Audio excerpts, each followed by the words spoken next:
नमस्कार. कनक खुशी news channel मध्ये आपल्या सर्वांचे स्वागत आहे. आज बैलपोळा बघत रहा शेवटीपर्यंत. कनक खुशी न्यूज. बैलपोळा उत्सव साजरा. वाणाडोंगरी बस स्थानकावर प्रत्येक वर्षीप्रमाणे यावर्षी देखील बैलपोळ्याचे आयोजन करण्यात आले होते. आधुनिक युगात प्राण्याचे कामे आज यंत्राने केल्या जाते.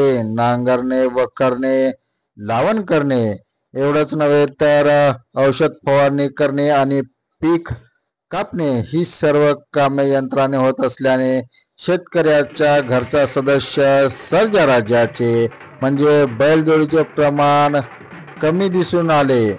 बैलजोडी घेण्यापेक्षा आज सदन शेतकरी ट्रॅक्टर घेत आहे. काही वर्षानंतर बैलजोडी आणि बैलपोळा नामशेष होतो की काय, आज अशी परिस्थिती निर्माण झालेली आहे.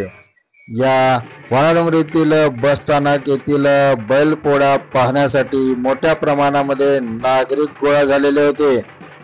महिला आणि पुरुष आपल्या लहान मुलांना बैलपोळा कसा असतो हे दाखवत होते. कुणी आपल्या लहान मुलांना खांद्यावर घेऊन हा बैलपोळा दाखवत होते, तर शेतकरी आपल्या बैलांना सजवून त्याला रंगरंगोटी करून त्यांच्या अंगावर झाल टाकून त्यासोबतच त्यांचे शिंग रंगवून या बैलपोळ्यामध्ये शेतकरी बैलजोडीला घेऊन आलेले होते.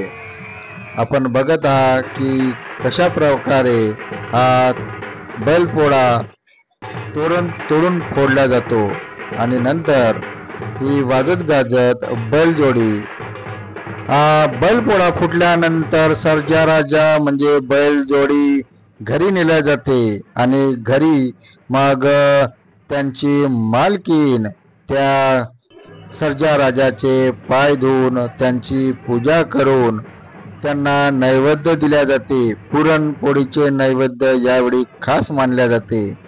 यानंतर जोडीला घेऊन प्रत्येक घरी नेल्या जाते. येथे देखील त्याची पूजा करून त्या शेतकऱ्याला बोजारा दिला जातो. यावेळी नागपूर जिल्हा परिषदचे गटनेता दिनेश बंग, महेश बंग, दिलीप बंग, अरुणा बंग आणि संपूर्ण बंग कुटुंब यांनी बैलजोडीची पूजा केली. धन्यवाद. आपण बघत होता कनक खुशी न्यूज चॅनल. कनक खुशी न्यूज चॅनलला सबस्क्राईब करा, लाईक करा.